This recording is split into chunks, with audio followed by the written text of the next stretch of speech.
Hi, I'm Kate McDermott of Art of the Pie, and I'm going to show you how to make a pie dough. It's very easy. In my bowl, I already have my ingredients measured out. 2½ cups of flour, a ½ teaspoon of salt, and 8 tablespoons of butter and 8 tablespoons of leaf lard. Once I have that in there in my bowl, I'm just going to take my hands and smush this in as quickly as I can until I have cracker crumbs, peas, almonds, and maybe a walnut meat or two. Once I have that mixed in with my wide variety of sizes and shapes, then I'm going to put in my ice water. Not the ice, just the water. I've measured out 10 tablespoons here. Likely I won't need all of that. I'm going to mix it with my fork lightly. Hands are very good too. And then I'm going to just smush it into a big softball. Now I'm going to cut it in half.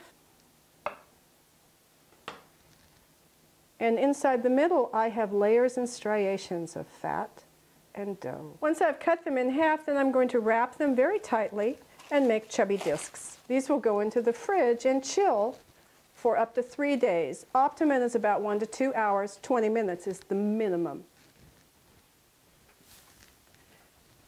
And now we're ready to roll out our dough. I have a pastry cloth that I have put some flour on, and I'll put some on the top.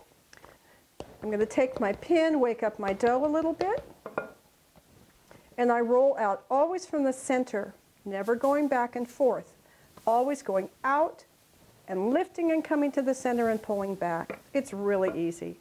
Flip your dough over like it's a wet washcloth and continue pushing your dough out so it gets larger with every stroke of the pin. Brush off any extra flour and safely roll over the dough with the help of the mat. Brush off the back side and roll it off into my waiting pie pan.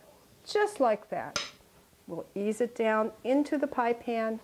If I were making a single crust pie, I would finish my edges. The simplest finish for your pie is a simple fork crimp. Now we're putting the top crust on and rolling it off, and trim your edges to about 1 inch beyond the pie pan. Now I'm rolling up my edge.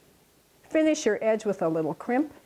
Cut 5 or 6 vents. You can finish the pie before you put it in the oven with an egg wash and sprinkle with a little sugar. And we're just waiting for this beautiful apple pie to come out of the oven, and here it comes now. My favorite part is being able to share this with my friends, and you never know who's going to show up. Lance, Lance, you came just in time. Wonderful. It's a surprise. Apple pie.